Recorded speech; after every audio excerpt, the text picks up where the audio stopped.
देखो, सबसे पहले हम पढ़ेंगे प्रॉपर्टीज ऑफ पैराबोला, है ना। प्रॉपर्टीज ऑफ पैराबोला है ना। सबसे पहले हम लोग प्रॉपर्टीज ऑफ पैराबोला को देखेंगे, ठीक है। देखो क्या होगा यहाँ पर, ध्यान दो। जैसे ये सारी की सारी प्रॉपर्टीज जो हैं वो इस पहले वाले पैराबोला के लिए है ना। जितनी भी प्रॉपर्टीज यहाँ पर हम पढ़ते हैं वो सब इस y square equal to 4x के लिए पढ़ते हैं।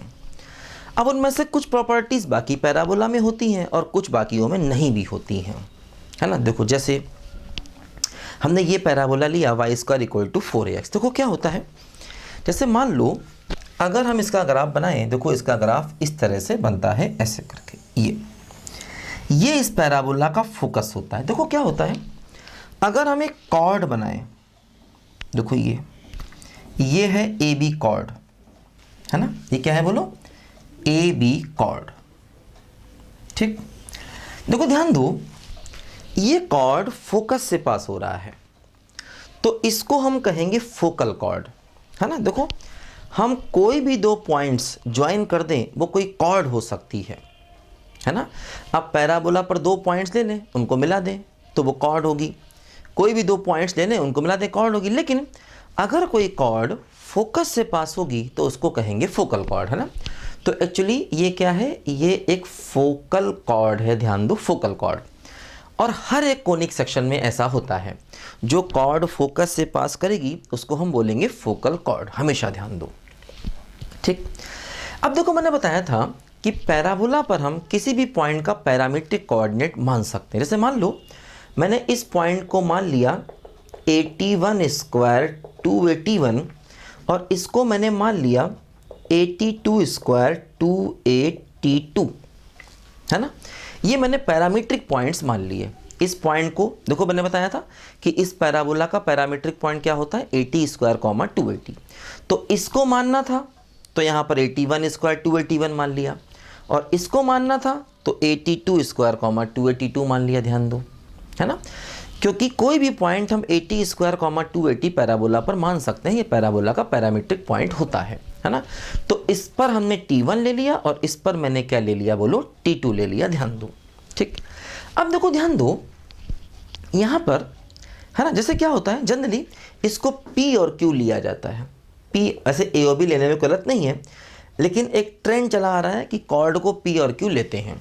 वैसे ऐसा नहीं कि अगर आप A B ले लोगे तो गलत हो जाएगा, फिर भी एक ट्रेंड चल रहा है, कॉर्ड को P Q लेते हैं। तो P Q लोगे तो अच्छा ही रहेगा हमेशा, ठीक।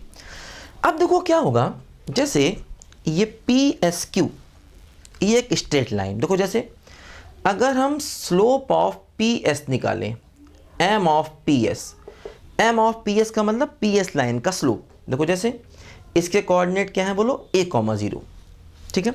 तो पी एस का स्लोप, जैसे दो पॉइंट्स हैं, इसका स्लोप क्या होगा, y2 minus y1 upon x2 minus x1, ऐसे, है ना। देखो पी एस का स्लोप क्या होगा, y2 minus y1 upon x2 minus x1। देखो इसी प्रकार हम स्लोप ऑफ QS निकालें, QS, देखो फिर वही क्या होगा, y2 minus y1 282 minus 0 upon x2 minus x1 82 square minus a, है ना। PS का स्लोप निकाला और QS का स्लोप निकाला, और इन दोनों स्लोप को आपस में बराबर कर दें, क्योंकि दोनों के दोनों स्लोप आपस में बराबर होंगे, क्योंकि स्ट्रेट लाइन सेम है, लाइन सेम है, स्लोप भी बराबर होगा। दोनों स्लोप को बराबर कर दो। अगर दोनों को बराबर कर दो क्या हो जाएगा, माइनस 281 अपॉन a कॉमन लिया तो 1 माइनस T1 स्क्वायर। देखो ये क्या हो गया, 282 अपॉन a कॉमन लिया तो क्या होगा, T2 स्क्वायर माइनस 1, ठीक।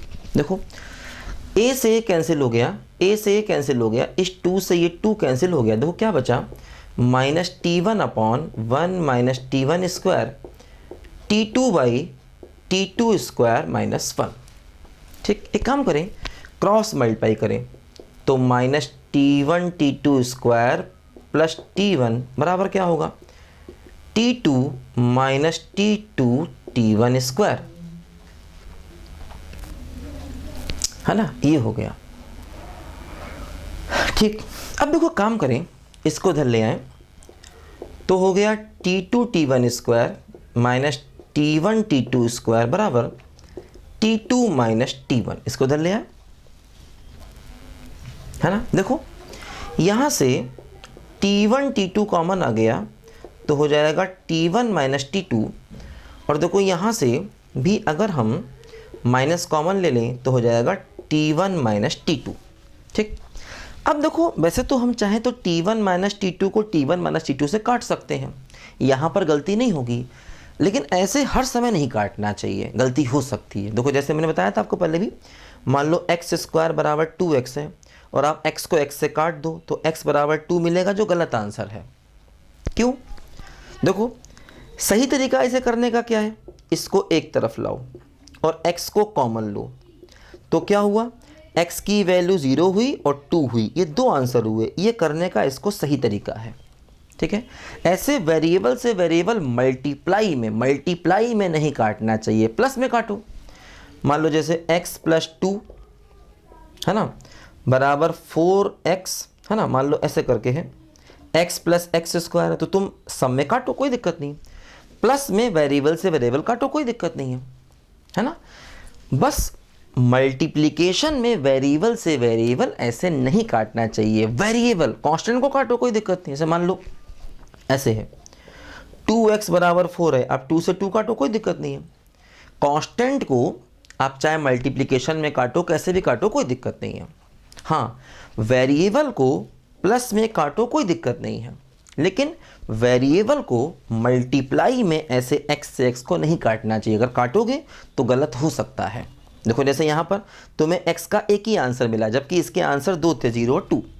तो अब देखो जैसे T1 माइनस T2 को T1 माइनस T2 से डायरेक्ट काट सकते हैं, उसकी वजह यह है कि ये टर्म 0 नहीं है।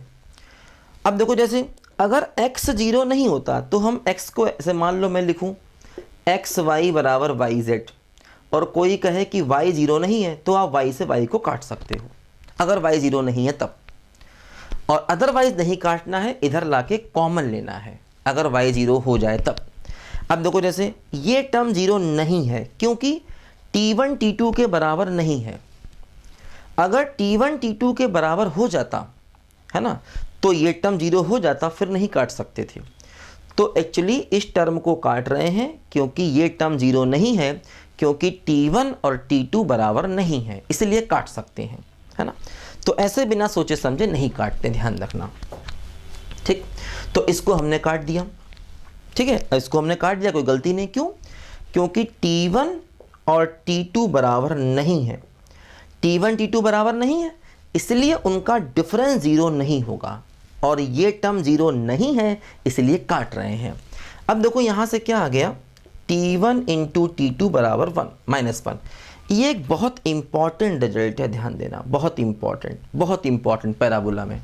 ठीक, कि अगर फोकल कॉर्ड का एक एंड ये है जिसका पैरामीटर T1 है, मैंने बताया था पैरामीटर T1, और दूसरा एंड ये है जिसका पैरामीटर T2 है, तो उस फोकल कॉर्ड के ये रिलेशन है T1 इंटू T2 बराबर -1। इसको याद कर लो कि फोकल कॉर्ड, ध्यान रखना, ये एक फोकल कॉर्ड है ना, इन जनरल कॉर्ड नहीं है, फोकल कॉर्ड, फोकस से पास हो रही है।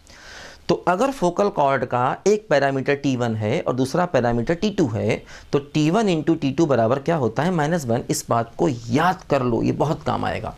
ठीक, अच्छा अब देखो, इसको लिखो, जल्दी मिटाने जा रहा हूं मैं। अब देखो क्या होता है, अगर हम इस फोकल कॉर्ड की लेंथ को निकालें तो उसको भी हम निकाल सकते हैं। देखो कैसे, इसको लिखो, मिटाता हूं। ठीक है, देखो मान लो हम इस फोकल कॉर्ड की लेंथ निकालना चाहते हैं। ठीक, देखो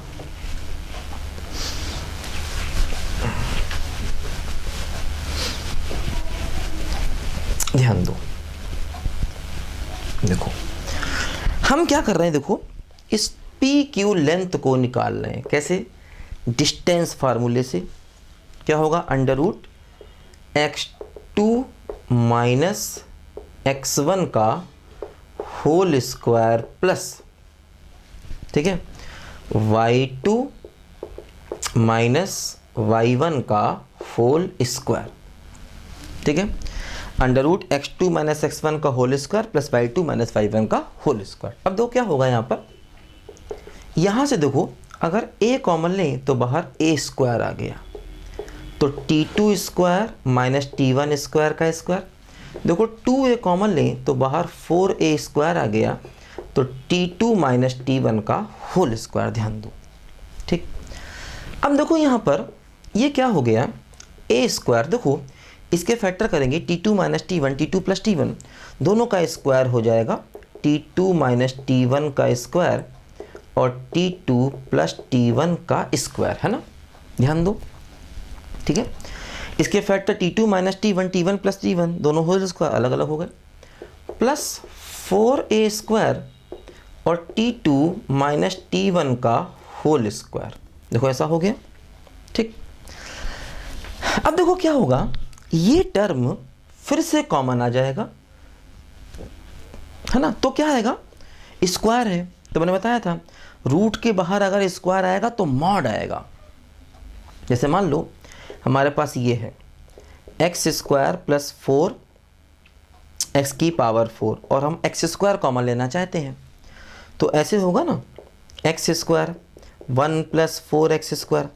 अब एक्स स्क्वायर को रूट के बाहर लोगे तो वो अंडर रूट एक्स स्क्वायर ऐसे होगा ना, देखो under root x square under root 1 plus 4 x square.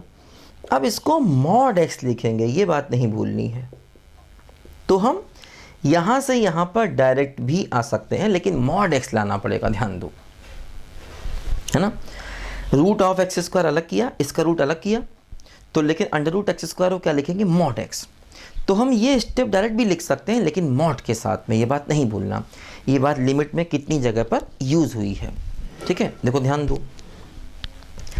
अब क्या होगा यहाँ पर, देखो जैसे मान लो हमने t2 माइनस t1 का स्क्वायर कॉमन लिया, तो बाहर क्या आ गया, mod of t2 minus t1, ठीक है।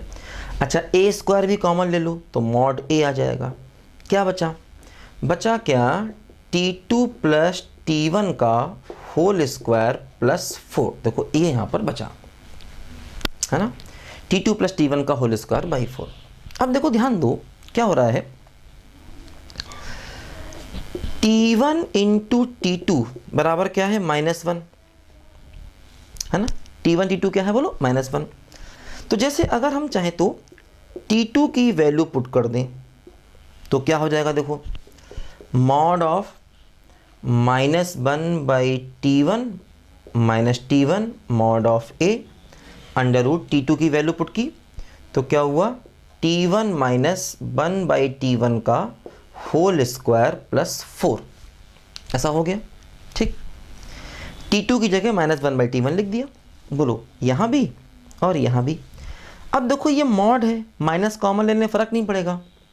ऐसे मान लो mod of minus x minus y है, तो आप माइनस कॉमन ले लो तो x प्लस वाई हो जाएगा। अब -1 का मॉड अलग और x प्लस वाई का मॉड अलग, और मॉड ऑफ -1 प्लस ही हो जाएगा, तो इसको सीधे सीधे आप ऐसे भी लिख सकते हो, की बात है ना।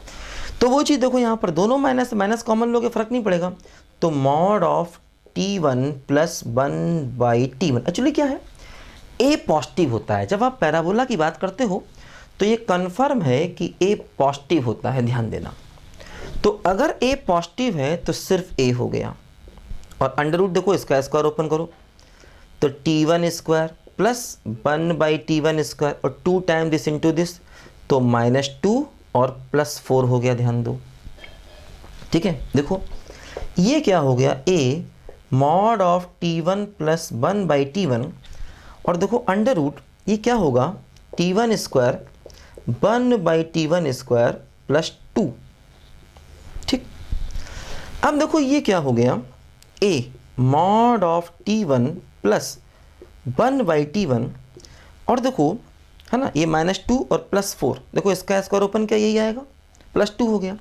ये क्या हो गया, ये हो गया t1 प्लस 1 बाई t1 का होल स्क्वायर, और देखो ये हो गया a mod of T1 plus 1/T1, और ये भी देखो मॉड ही हो जाएगा, तो T1 प्लस 1/T1 है ना, रूट के अंदर स्क्वायर है, बाहर मॉड आएगा। अब ये पूरे का स्क्वायर हो जाएगा, तो पूरे का स्क्वायर हो जाएगा तो मॉड वैसे भी हट जाएगा, ऐसे है ना, क्योंकि मॉड x का स्क्वायर मतलब सिंपल x स्क्वायर। ठीक, तो देखो ये PQ की लेंथ आ गई, A ब्रैकेट में T1 प्लस 1/T1 का होल स्क्वायर, है ना। देखो ये फोकल कॉर्ड की लेंथ आ गई, है ना, जहाँ पर हमें देखो एक एंड मालूम है, हमें एक एंड T1 मालूम है, T2 नहीं मालूम, तो देखो हमने PQ की लेंथ को निकाल लिया, क्या आंसर आया, A ब्रैकेट में T1 प्लस 1/T1 का होल स्क्वायर। हो सके तो ये याद रखो, और नहीं याद हो पाए तो कोई बात नहीं, है ना। अगर ये फोकल कॉर्ड की लेंथ याद रहे तो ठीक है, और नहीं याद रहे तब भी कोई ऐसा नहीं है कि परेशानी हो जाएगी, लेकिन ये प्रोसेस याद रखना चाहिए निकालने का, क्योंकि इसकी ज़रूरत पड़ती है ना। तो फोकल कॉर्ड, अब देखो हम मतलब क्या हो रहा है कि मैं तुमको पहले पैराबोला की प्रॉपर्टीज़ बता रहा हूँ, है ना। अब इसी से बहुत सारे रिजल्ट आएंगे धीरे धीरे करके, ठीक है। तो इसको लिखो, तो ये बात याद रहे कि भाई अगर एक एंड T1 मालूम है ना, तो आप नॉर्मल जो इसका फोकल कॉर्ड है, जो इसका फोकल कॉर्ड है P से पास हो रहा है, उसकी आप लेंथ को यहाँ पर निकाल सकते हैं, ठीक है। इसको लिखो ध्यान से बच्चे।